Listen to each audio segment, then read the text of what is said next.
más con el medio ambiente más natural, por piedras, plantas, etcétera, que en sí ya no estaría tan contaminado un río y se aprovecharía toda esa agua que aparentemente ya no existe en Jalapa, ¿no? Entonces, ahí lo estábamos viendo, porque se pueden hacer otros proyectos más locales por cada colonia o lo que se debería dentro de la ciudad, más que gastar grandes inversiones en proyectos así de plantas. Sí, hay alternativas a eso. Sí.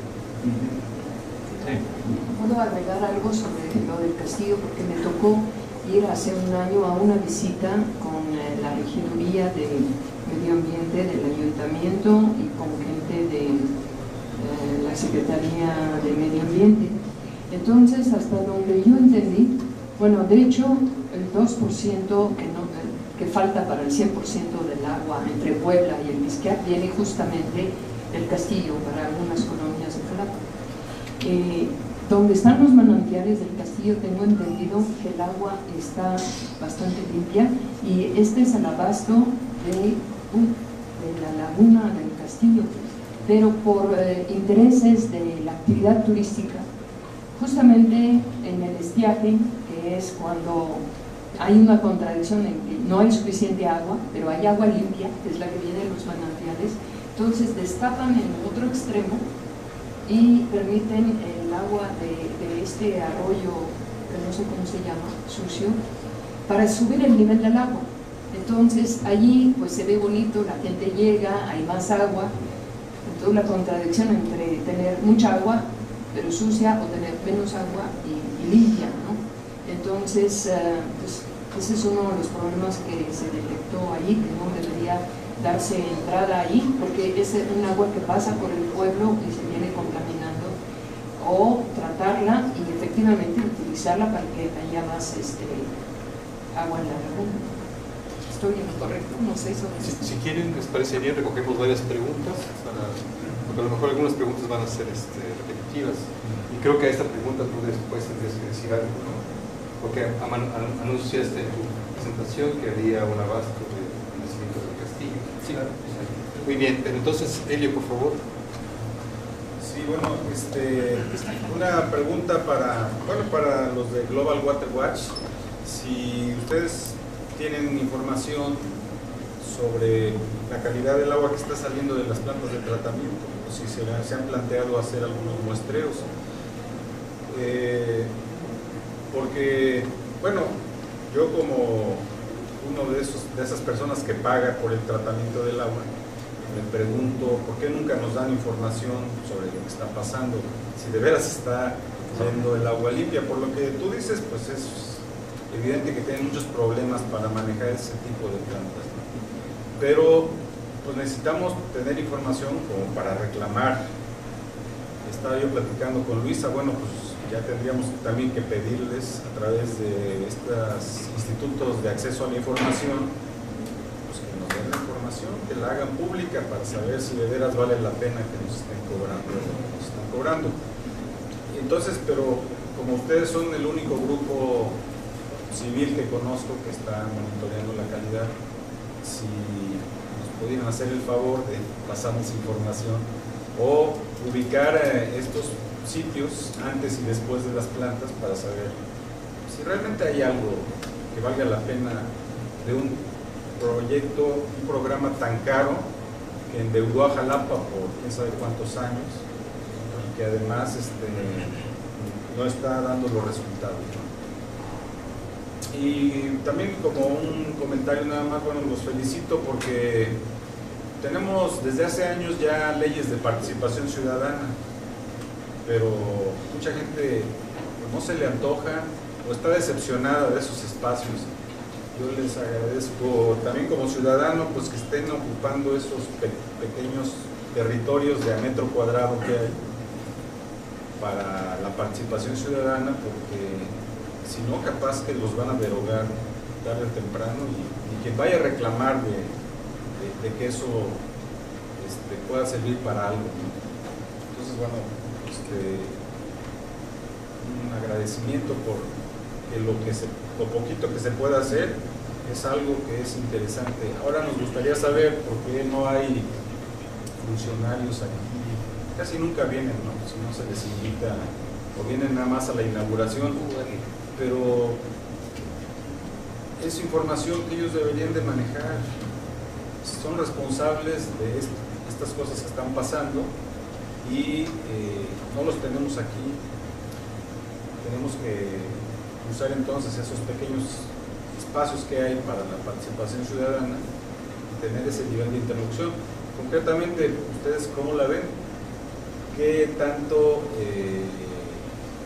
tan cansados se sienten de estar ocupando estos espacios si los resultados son tan pocos?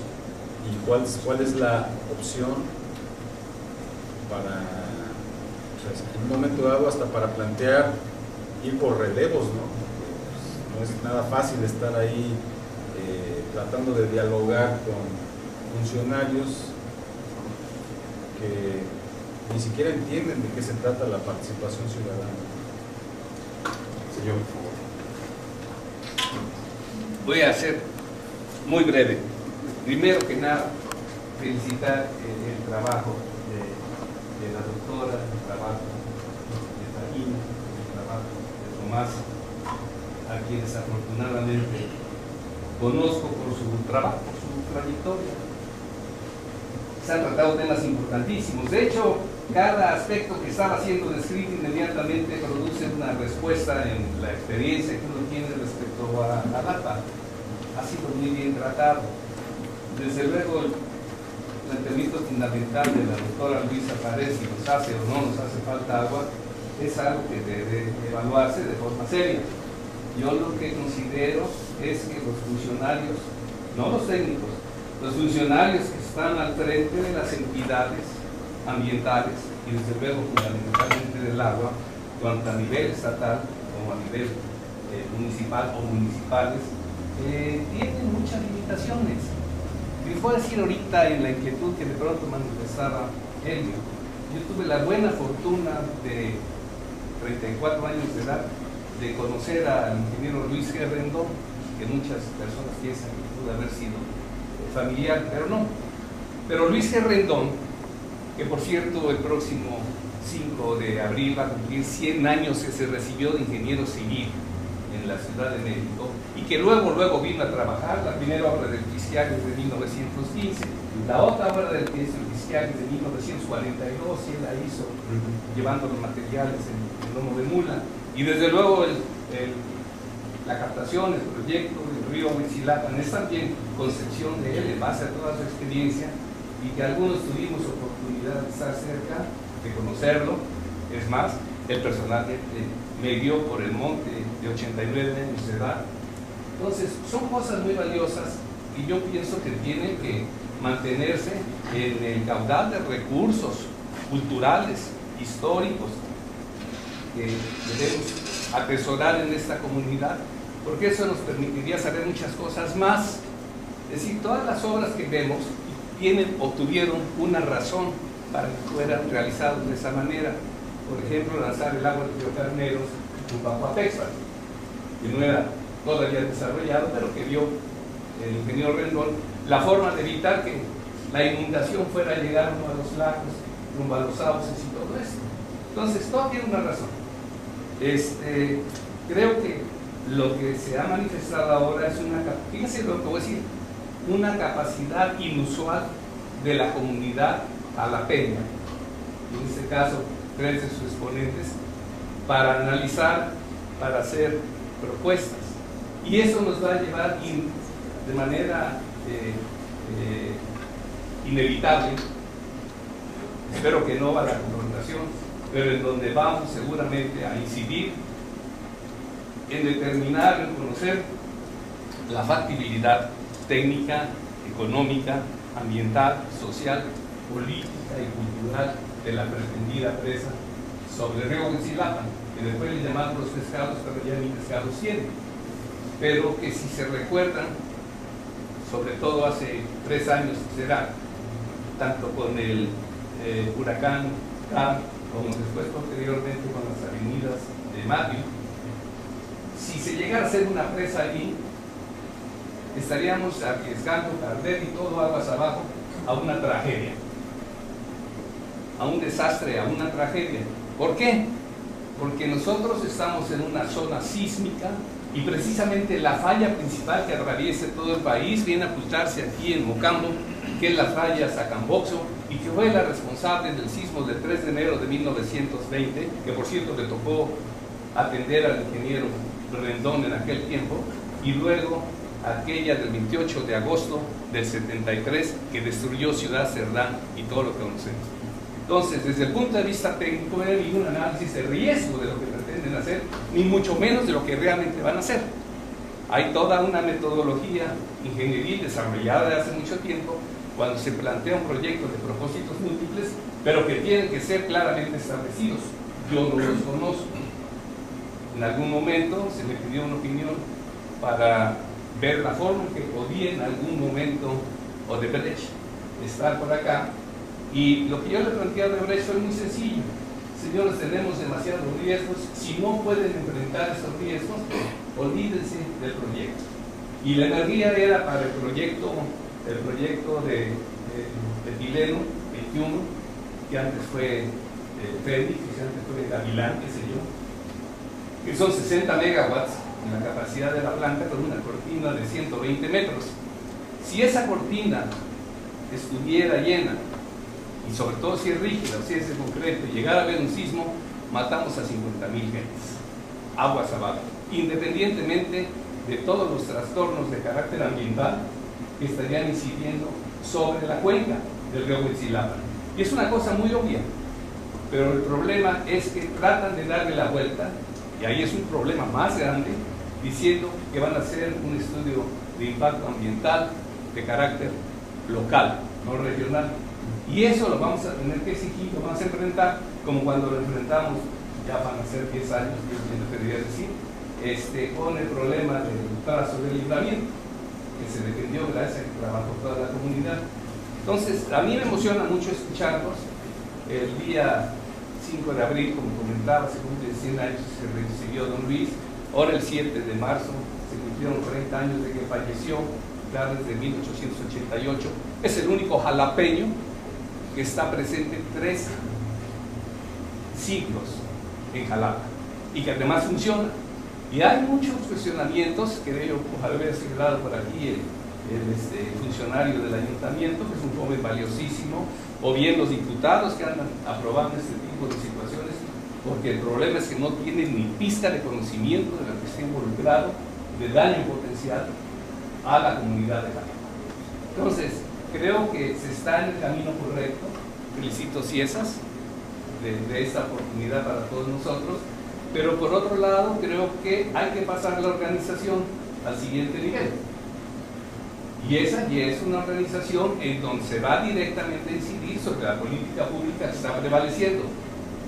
El director de Conagua, Conefer, él ha expresado repetidamente en los últimos 2 meses de que se va a revisar cómo es que se conciben, se autorizan y se permite al final de cuentas la construcción de nuevas obras. Pero aquí lo que tenemos que ver nosotros, ahora sí que para la vertiente volcánica, es que tengamos la absoluta seguridad de que no va a pasar nada incorrecto, y eso no lo pueden asegurar en este momento. Y por otro lado, olvídense con los 600 millones de pesos que se perdieron y que se siguen pagando con el BIS, porque ahora tendríamos encima una deuda mucho mayor por la asociación que se pretendería hacer con el grupo brasileño. Entonces todo esto es lesivo para Jalapa, pero lo están ocultando todo el tiempo. Eso es lo que hemos nosotros enfrentado, como lo estamos enfrentando con la pretendida ampliación de Veracruz en Playa Norte, con muchas de esas cosas que en realidad, o la minera, que también, como si fuera propiedad particular este enorme y extraordinario recurso potencial o real de Veracruz, para que lo estén vendiendo o bien estén queriendo aprovecharlo para impulsarse un diezmo o 2 diezmos, dependiendo del funcionario, que va a lesionar a la comunidad jalapeña. El trabajo de ustedes es valiosísimo para poderlo definir. Entonces los felicito nuevamente y espero incluso que se planteara algún otro tipo de reunión en donde pudiéramos, lo que dijiste, lo que decía, bueno, ¿y dónde están los funcionarios? Perdón, si estas personas no atienden lo que deben atender, Esa es una omisión que está sancionada por las leyes. Es decir, ya no podemos seguir jugando con el futuro de, vamos a decirlo así, de nuestras familias y de Jalapa, de nuestros recursos, aun a pesar de lo que hagamos. Entonces hay que pasar a otro nivel de organización. Y ahora va a haber la coyuntura en las próximas semanas y meses, que por cierto se tiene que mantener, porque al final de cuentas, don Luis Cerrentón, de 89 años, habiendo construido el Pisquial, diversas obras obviamente, que son las que sostienen a Jalapa el 70%, caray, tuvo que confiar en un joven de 30 años, de 30 y tantos años, porque aparentemente no le hacían caso el gobernante o los gobernantes de Veracruz. Y él había resuelto en el 42, Dios santo, es increíble, hace 70 años. Nos parece que estamos repitiendo un modelo de, yo diría, de sostallo o de desprecio social. Y déjenme decirles, sí hay técnicos capacitados, calificados obviamente en este ambiente, incluso gente de CNA que está en desacuerdo con la presa de llamada Río de los Descansos, o con ir a traer el agua allá a los acuíferos de Perote, de Sarayeta. Obviamente no hace falta. Pero además, ¿saben una cosa? Eso lo dijo don Luis hace 40 años. Eso no va a alcanzar, esto no es así, etc. Entonces, creo que es importante hacer mayor divulgación o difusión, sobre todo del trabajo. Quizás ya hay un nuevo libro, pero que pasemos a otra dimensión, en donde tengamos la capacidad de incidir. Y va a ser muy sencillo, porque de otra manera, o como lo veo yo, es que no va a haber recursos para hacer las cosas bien, y entonces se puede improvisar, y ahí sí, la presa del Río de los Pescados no llega ni a 50 metros de altura cuando tengamos algún problema muy grave. Entonces, esa es mi opinión, los felicito nuevamente, se los agradezco. Tomás, excelente indagación sobre todos estos cauces vivos o que quieren matar. Y también tu trabajo de búsqueda, de precisión, a mí me parece excelente. Yo te ofrezco toda la información que yo poseo para que se pueda ir reforzando. Y Luisa, ¿qué más puedo decir con esa enorme capacidad y compromiso? Muchas gracias. Sí, estaba primero tú o ya no. Era nada más una aclaración de que parte de los manantiales que surten al castillo es el agua que no entra al lago del castillo, sino se va a surtir a las ánimas. De ahí se surte una buena cantidad. Y el movimiento que se hace de esas presas es precisamente para limpiar el lirio. Llenan la represa a un nivel más alto, acercan el lirio a la zona de la cortina y en algún momento le abren y todo el lirio se lo lleva la corriente y dejan nuevamente limpio su laguito en la Semana Santa y todo esto, pero tiene contaminación muy alta porque desde donde se encuentra la Plaza Cristal hay unos escurrimientos, pero verdaderamente de tragedia, que van a alimentar al castillo. El gran problema del castillo, y falta que estuviera aquí el regidor, es que es un ejido. Es un ejido. Desde apenas terminando la Plaza Cristal empiezan los terrenos del ejido, y entonces el ejido se mueve todavía con los estilos del siglo antepasado, y las decisiones allí están ahorita en el punto en el que una empresa puede llegar y comprar todo el agua completito para hacer un fraccionamiento. Justo detrás estás parado, dijéramos, en la cortina, hay un solo cerro y ya del otro lado están las ánimas. Es decir, ya nada más falta que suban tantito y ahí vas a ver el crecimiento de las ánimas. Y entonces ahorita es el gran, dijéramos, los desarrolladores están esperando lograr hacer una oferta suficientemente interesante para que los ejidatarios vendan todo. La suerte que tienen es que no se ponen de acuerdo. Unos quieren vender, otros se lo quieren quedar, y mientras no haya un acuerdo en el ejido, pues no se hace nada. Pero lo que dicen es llegarles al precio, es lo que hace falta. Y tal vez sea el destino menos drástico que pueda haber un plan, ¿verdad?, de una sola, digamos, de un solo desarrollador, tratando de poner el Lago del Castillo bonito, residencial, contra el desorden de hagan cada quien lo que quieran, ¿verdad? Que, vaya, son esas dos opciones, pero no hay ninguna que sea realmente bonita, interesante desde el punto de vista ambiental y desde el punto de vista social de toda esa gente. Fue lo que trató de hacer Gutiérrez de Velasco con Miguel Alemán. Apropiarse del castillo, parte para oficinas y parte para aprovechar lo que ahí había. Afortunadamente se enfermó y se fue. Hay una intervención acá atrás. Nada más un comentario a manera de sugerencia, que creo que como abogado diría que falta la perspectiva jurídica en el análisis.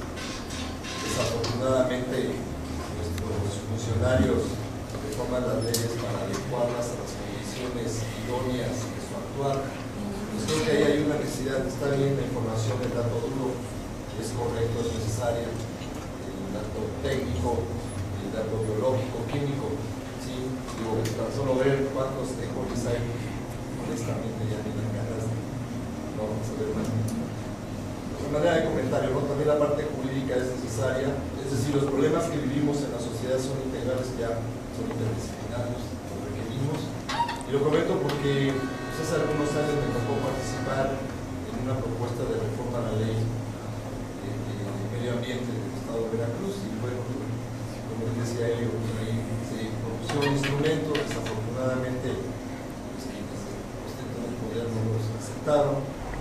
Un ejemplo es el Consejo de Participación Ciudadana. No hay un Consejo en Veracruz, no tenemos un Consejo en Veracruz ciudadanizado o ciudadano. Sí, lamentable en materia ambiental, yo lo comentaba en una reunión hace unos días, es muy lamentable que el gobierno del Estado sea juez y parte en materia ambiental. El gobierno del Estado se califica las manifestaciones de impacto ambiental de sus obras en lugar de estar supeditado a un órgano autónomo. Creo en ese sentido que es necesario tener un ombudsman ambiental, es urgente desde la perspectiva jurídica. Lo digo porque el Estado de Veracruz es una de las leyes en cierta forma retrógradas. Cuando me tocó trabajar esto, hice un análisis comparativo de leyes en materia ambiental en todos los estados, a nivel federal, incluso en otros países, y tenemos serias deficiencias. Y todo desafortunado o afortunadamente está regulado vía leyes, normas, lineamientos, etcétera, etcétera, ¿no? Entonces ahí falta, creo que sí, la perspectiva política es necesaria, conocerla también porque hay herramientas que si no hay que pelearlas porque se abran, porque se instauren, porque se instituyan. La sociedad no podemos quedar al margen y podemos quedar aisladas, son problemas que nos competen ya no solo al gobierno, sino a nosotros en lo particular, en lo individual y en lo colectivo. Creo que hay que entrarle duro, ¿no? Por ahí. Y otro elemento más es que desafortunadamente uno de los elementos que prevalece en la planeación es lo urbano. Lo digo porque esta es una discusión que nosotros me tocó darla muy duro. O sea, no se ve la perspectiva ambiental, prevalece la perspectiva urbana por encima de todo lo demás, es decir, la visión económica. ¿Sí? Entonces, ahí sí es necesario que también un intento que se hizo a propuesta de algunas personas en comentarios fue de que se privilegiara la visión ambiental por encima de la urbana, y esto nos permitirá ir hacia áreas de alguna forma acordes para el desarrollo urbano, que es algo que es inevitable en las ciudades que crezcan, pero con una visión ambiental urbanística, por decirlo de alguna forma. Entonces, lamentablemente tampoco hay muchos elementos ahí. Sí hay instrumentos, está la ley de planeación, están muchos instrumentos ahí, pero con una visión urbana, prevaleciendo siempre los gastos de clase. Y bueno, pues también ahí felicitarlos. Creo que sí hay que correr la convocatoria a todas las instancias, pero bueno, tampoco podemos obligar a los funcionarios a decidir si vienen, si no no va a pasar nada. Sin embargo, eso no implica que nosotros como sociedad, como bien se decía aquí, a través de los canales que tengamos, ya sea el Instituto de Acceso a la Información, solicitar los datos o información que nos permita conocer hasta dónde está la gravedad de Jalapa, porque Jalapa es una sociedad ya con una planeación suicida. Es una planeación suicida para mí. Jalapa, ya lo he dicho, consume lo que no produce y produce los peores males para todo alrededor. Jalapa pasó una visión metropolitana a una visión más regional. Consumimos agua de cada vez más lejos. Eso implica tener una visión más amplia para la solución del problema del agua, que es uno de los tantos problemas que tiene Jalapa, ¿no? Uno de los tantos. Entonces, visitarlos y pues ojalá también, reitero, se recupere y se retome la visión pública. Muy bien, muchas gracias. ¿Alguien más quiere hacer alguna intervención, algún comentario? Si no, le damos la palabra a un comentario general de los tres comentarios. Sí, nada más para recoger sobre lo que comentabas. Hace rato Luisa hablaba de la necesidad urgente del ordenamiento, ¿sí? Pero hay un tema jurídico y de concepción, porque tenemos dos instrumentos de ordenamiento. Está el ordenamiento urbano y el ordenamiento ecológico. Y es la fecha en que no hay no es posible que estos dos instrumentos dialoguen, ¿sí? Se dice el urbano es todo lo urbano. Entonces, esta concepción de la que hablaba yo, la ciudad termina aquí en el Sordo y lo que pasa para allá es otro asunto. Entonces, esta concepción de la ciudad separada de su entorno, ¿no? Y lo vemos esa concepción a nivel de instrumentos jurídicos, porque los ordenamientos en su máxima expresión son llevados a consulta y luego son decretados por legislatura y son vinculantes. Hay muy poquitos que han llegado a hacer esto, ¿no? Pero además los que han llegado o son ecológicos o son urbanos. No hay ordenamientos que hablen de las dos cosas, como si realmente suena sin sentido, pero así está planteada la ley. Nada más por señalar ese punto. Perdón, Tomás.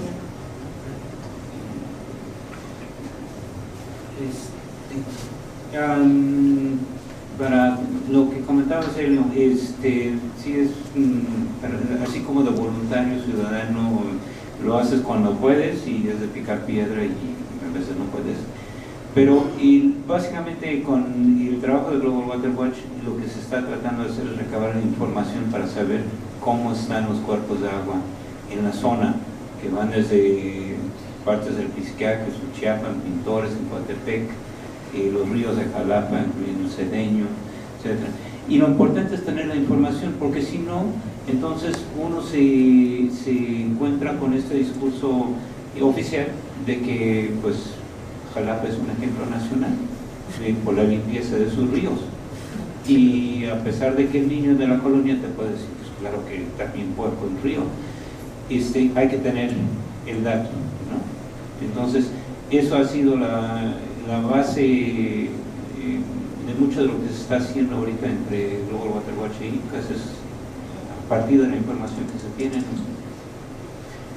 Y no me acuerdo no sé cómo te llamas, pero ahorita hablando del castillo, allá en ese cartón que está pegado en la pared, me parece que hay un poco de información del agua, sobre el agua del río que pasa a un lado del castillo, que no sé si está cortando agua o no.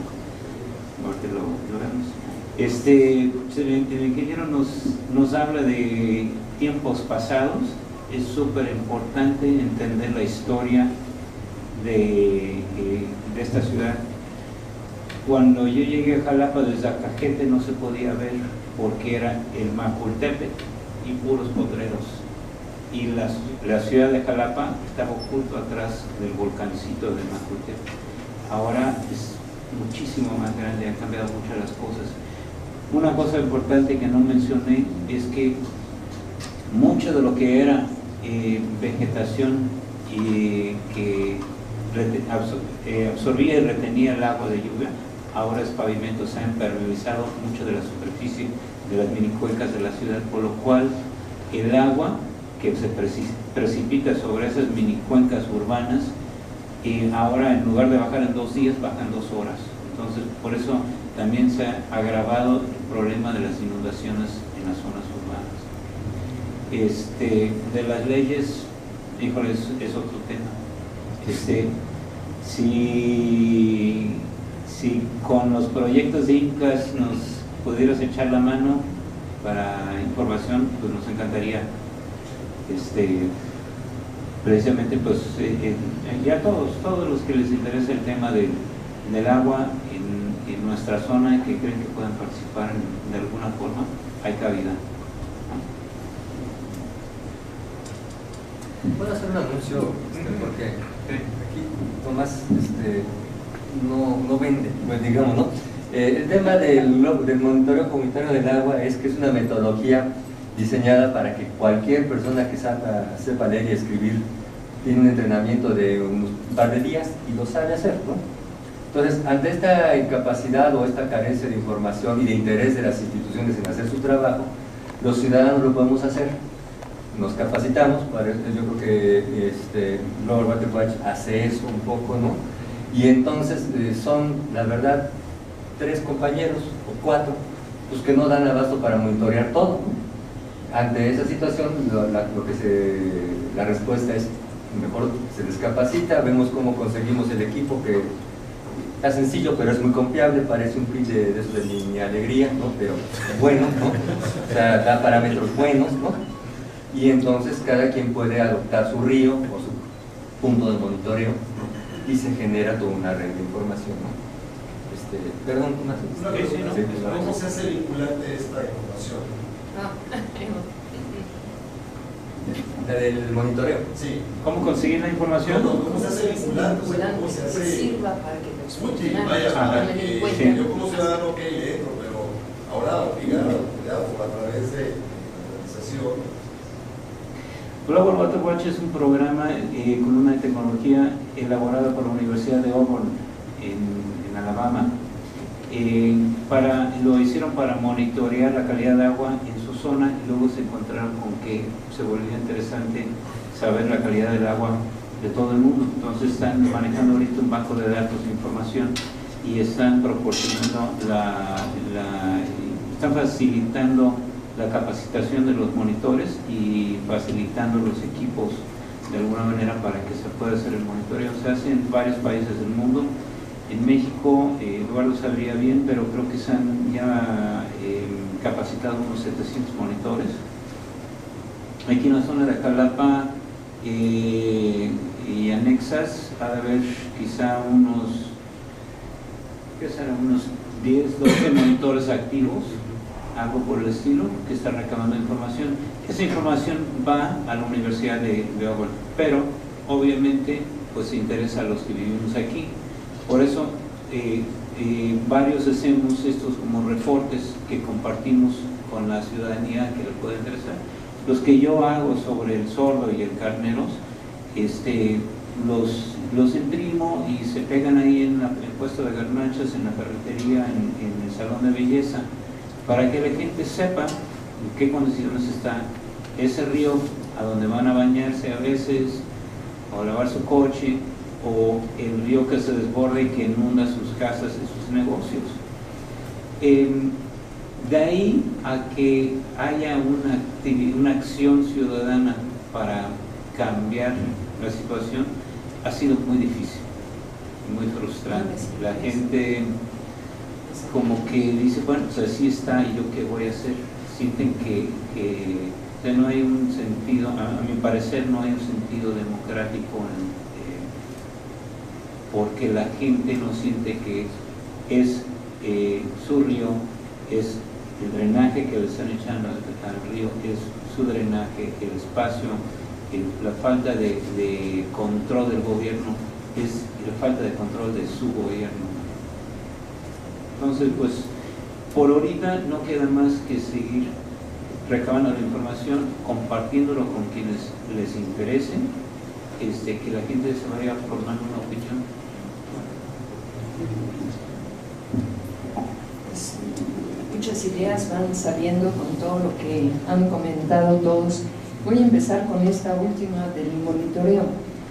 Yo asistí a una primera explicación de Global Water Watch y me acuerdo una cosa que decían, es que es una herramienta que está accesible a cualquiera y que su objetivo es empoderar al ciudadano.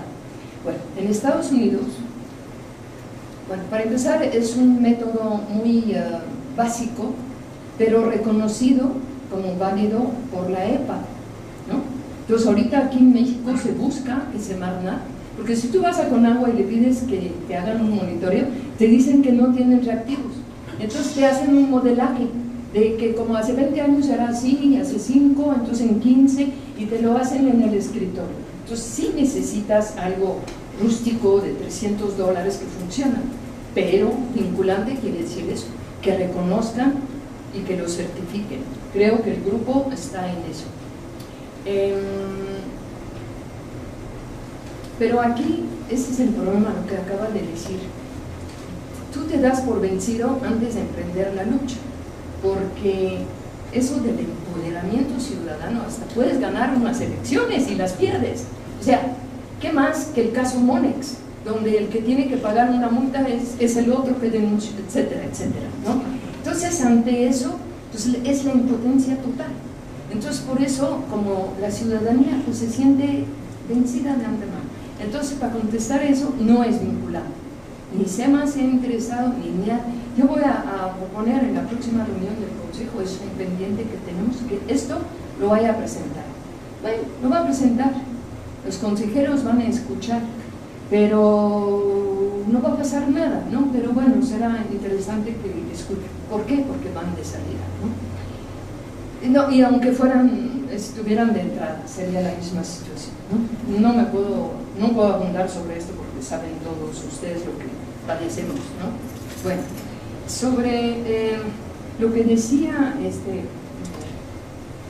ingeniero Rendón Franklin, dice que en cada momento las obras tuvieron su razón de ser, con algunos más visión que otros, de más corto, de más mediano, de más largo plazo. Lo que no se preveyó fue la dinámica de esta expansión. Yo tuve que salir hace rato, pero seguramente Taquín hizo referencia a cómo, a pesar de lo que hemos logrado de avances en la gestión de la cuenca del río Pisquia, lo que hemos logrado de cierta aceptación del programa y asumirlo de parte de la administración municipal, en 3 administraciones municipales no hemos logrado un marco normativo institucional. Cada administración nos dice, yo no puedo comprometer a la siguiente. No creo que Guadalajara, Monterrey, en la Ciudad de México no tengan planes a 30 años de algo, y eso está establecido, y entra la siguiente administración y sabe que tiene un programa de esto y esto y tiene que seguir sobre esto. Entonces yo no entiendo si es la Constitución veracruzana, no entiendo por qué aquí, ¿no? Y además esos periodos de 3 años son muy cortos. Entonces, en ese sentido, siempre es una improvisación cada 3 años. Entonces te vas aquí, ahorita la obra que estamos viendo ahí en la Hortensia, ¿no? Los tubos, bueno, para empezar, construir una artesanía de concreto in situ y tener toda un área bloqueada 3 meses, cuando eso lo compras un tubo en algún lado, sí. O sea, más rápido hicieron un segundo piso en su fase última en el periférico sur que este cachito de esto, ¿no? Entonces, bueno, a lo mejor la creación de empleo, lo que buscaba, ¿no? Entonces es como muchas contradicciones entre el de la vialidad y el de esto y lo otro, etc., ¿no? Entonces, eso es un problema, esa incapacidad de una planeación a más largo plazo o imposibilidad por pues que no nos tienen esta situación y no hay y la nueva propuesta del agua pues está dentro de esta dinámica también. Los funcionarios, se hizo alusión a por qué los funcionarios están aquí, no están aquí. Bueno, pues no pueden salir a cualquier cosa en sus horas de oficina, pero sobre todo yo pienso que ellos no están de acuerdo con muchas cosas, ¿sí? Pero no pueden hacer nada. Y a muchos niveles, incluyendo los más altos, no pueden hacer nada ni tomar las decisiones fundamentales. El anuncio de parte del titular del Ejecutivo del Estado sobre la prensa dice, es un proyecto que quiere el presidente de la República. Federalismo, autonomía relativa de estados, correa de mando vertical, fast track, y se va, y es así. Entonces, ¿cómo vamos a pensar que pueden incidir? Yo creo que los pone en una situación muy incómoda de venir a escuchar todo esto y luego volverse a sentar en su escritorio y no cuestionarse. Entonces, por salud mental, yo creo que no pueden venir, porque van a entrar en una esquizofrenia mucho, ¿no? Porque es gente preparada, muchos de ellos, ¿no? Y sobrecapacitada en algunos casos, ¿no? Pero bueno, no va por ahí. Y esto me lleva a otro punto, que es esa, como cuando hablaron de lo del Castillo, esa contradicción entre unas administraciones que se sienten muy de primer mundo, para quienes la modernidad es tener mucha plaza comercial, avenidas, concreto hidráulico, bueno, todo esto, ¿no? Televisión, internet en las plazas gratis, Facebook, Twitter, todo esto, toda esa parafernalia, pero tenemos un marco institucional y una cultura política como muy rezagada, que esa no se moderniza, esa no avanza, no está al tanto de eso, o no quiere de las planeaciones a 30 años, a 25 años, de la participación ciudadana verdadera, no nada más como, pues porque la ley dice, como yo estoy allí, no sé qué, bueno, ¿hasta qué punto realmente eso? Bueno, les voy a dar un ejemplo. El INCAS tiene uno de sus miembros que él se dedica a las políticas públicas, entonces como interlocutor las políticas públicas fuera la Comisión del Agua a proponer una serie de indicadores, ¿sí? Para monitorear. Entonces yo después pregunté, oye, ¿qué pasó con tus indicadores y todo? No, pues de 70 nada más me aceptaban 36. Y yo revisé a dónde palomeó, ¿no? Que él me mandó ese documento. Y bueno, no es porque no quería, ¿no? Sino es porque decía, esto no puede ser porque no tenemos la información para poder tener eso como un indicador que vamos a monitorear. Bueno, entonces, si no la tenemos, bueno, ya empecemos a tenerla, ¿sí? Nada más que ahí soltaron, creo, ese hilo. Y aunque sean 32, pues yo encantada que por lo menos haya 15 indicadores y se le pueda dar un seguimiento. Luego, cuando yo planteé eso a una persona responsable de proporcionarnos información ahí mismo, ella y yo planteé la necesidad de contralorías sociales, de las obras, de bueno, eso no lo planteé ahí, del monitoreo ciudadano de indicadores. Fíjate, allí es donde está esa estructura un poco, esa forma de pensar institucional un poco antigua. Ella dijo, nosotros estamos súper monitoreados, por Conagua y por Orfis.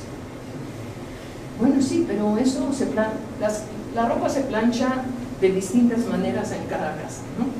Digo, ya entienden lo que en política lo que quiere decir planchar, ¿no? Entonces, bueno, nosotros queremos planchar de manera más ciudadana y más transparente, ¿verdad? Y no esa planchada a modo, ¿no? Bueno, entonces, pero así es como ellos conciben estas cosas. Entonces, eso es también una mole muy difícil de mover, ¿no? Indicadores, bueno, bueno, y la otra cuestión es que, y tiene que ver con el otro punto que decía, de quién y dónde se toman las decisiones, a qué nivel, ¿no? Este tema del agua del río Huitzilapa, ¿no? Para propósitos múltiples, algunos todavía que no sabemos muy bien cuáles son, medio reservados. Creo que esto nos lleva a otro nivel de organización, como bien decía, en el sentido de que ya no es un asunto metropolitano, no es un asunto de conurbación, no es un asunto de región, es un asunto de globalización y de geopolítica del agua. Es decir, las más grandes reservas del agua del mundo, las del triángulo ahí, del Paraná, del Paraguay, sí, los que bajan allí al río de la Plata, a toda esta parte, ¿cómo le llaman? El acuífero guaraní, la reserva más de agua dulce más grande del mundo. Bueno, ya son las corporaciones multinacionales que ya han decidido que eso es para cultivar soya, que esto es para la minería, que esto es para las hidroeléctricas, y es eso allá y en todas partes del mundo. Entonces ya de repente esa es una forma de privatización del agua, de nuestros recursos, de nuestros territorios, y entonces, bueno, o tienes una forma, bueno, aquí nuestro amigo Paulo va llegando de Brasil, creo que Brasil es, yo diría que es un poquito menos neoliberal que aquí, no sé, o no se diga Bolivia, ¿no? Pero al final de cuentas están dentro de la senda esa del extractivismo, porque es la que les permite desarrollar sus políticas sociales, reequilibrar un poco pero aquí no creo que reequilibrar sea para eso, porque aquí se lo llevan en carabelas tal cual sin dejar nada aquí, ¿no? Porque, digo, la correlación de fuerzas políticas es distinta entre estos países y acá, ¿no? Entonces creo que sí, ya el análisis del agua tiene que ser en otra dimensión política, económica, social, ambiental de lo que lo fue en los años pasados. Perdón por echarme una segunda intervención. Muy bien. Muchas gracias. Pues muchísimas gracias.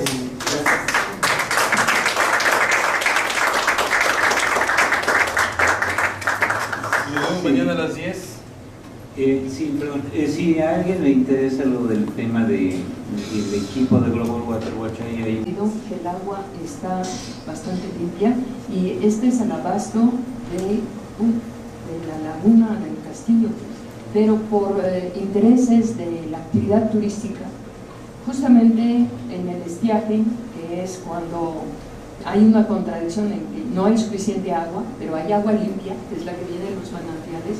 Entonces destapan en otro extremo y permiten el agua de este arroyo, que no sé cómo se llama, sucio, para subir el nivel del agua. Entonces allí pues se ve bonito, la gente llega, hay más agua. Entonces la contradicción entre tener mucha agua pero sucia o tener menos agua y limpia, ¿no? Entonces pues ese es uno de los problemas que se detectó allí, que no debería darse entrada ahí, porque es un agua que pasa por el pueblo y se viene contaminando, o tratarla y efectivamente utilizarla para que haya más agua en la laguna. Estoy en lo correcto, no sé eso. Si quieren, les parece bien, recogemos varias preguntas, porque a lo mejor algunas preguntas van a ser repetitivas, y creo que a esta pregunta tú después tendrías que decir algo, ¿no? Porque anunciaste en tu presentación que había un abasto de nacimiento del Castillo. Sí, claro. Muy bien, pero entonces, Elio, por favor. Sí, bueno, una pregunta para los de Global Water Watch. Si ustedes tienen información sobre la calidad del agua que está saliendo de las plantas de tratamiento, o si se han planteado hacer algunos muestreos. Porque, bueno, yo como uno de esas personas que paga por el tratamiento del agua, me pregunto por qué nunca nos dan información sobre lo que está pasando, si de veras está yendo el agua limpia. Por lo que tú dices, pues es evidente que tienen muchos problemas para manejar ese tipo de plantas. El marco del medio ambiente es más natural, por piedras, plantas, etcétera, que en sí ya no estaría tan contaminado un río y se aprovecharía toda esa agua que aparentemente ya no existe en Jalapa, ¿no? Entonces, es lo que estábamos viendo, porque se pueden hacer otros proyectos más locales por cada colonia o lo que se allá dentro de la ciudad, más que gastar grandes inversiones en proyectos así de plantas. sí, hay alternativas a eso. Sí. Puedo agregar algo sobre lo del Castillo, porque me tocó ir hace un año a una visita con la regiduría de medio ambiente del ayuntamiento y con gente de la Secretaría de Medio Ambiente. Entonces, hasta donde yo entendí, bueno, de hecho, el 2% que falta para el 100% del agua entre Puebla y el Mixquiac viene justamente del Castillo, para algunas colonias de Jalapa. Donde están los manantiales del Castillo, tengo entendido. Pero pues necesitamos tener información como para reclamar. Estaba yo platicando con Luisa, bueno, pues ya tendríamos también que pedirles a través de estos institutos de acceso a la información, pues que nos den la información, que la hagan pública para saber si de veras vale la pena que nos estén cobrando. Entonces, pero como ustedes son el único grupo civil que conozco que está monitoreando la calidad, si nos pudieran hacer el favor de pasarnos información o ubicar estos sitios antes y después de las plantas para saber si realmente hay algo que valga la pena de un proyecto, un programa tan caro que endeudó a Jalapa por quién sabe cuántos años y que además no está dando los resultados, ¿no? Y también como un comentario nada más, bueno, los felicito porque tenemos desde hace años ya leyes de participación ciudadana, pero mucha gente no se le antoja o está decepcionada de esos espacios. Yo les agradezco también como ciudadano pues que estén ocupando esos pequeños territorios de a metro cuadrado que hay para la participación ciudadana, porque si no, capaz que los van a derogar tarde o temprano y quien vaya a reclamar de que eso pueda servir para algo, ¿no? Entonces, bueno, un agradecimiento por que lo poquito que se pueda hacer es algo que es interesante. Ahora nos gustaría saber por qué no hay funcionarios aquí, casi nunca vienen, ¿no? Si no se les invita o vienen nada más a la inauguración, pero es información que ellos deberían de manejar, son responsables de estas cosas que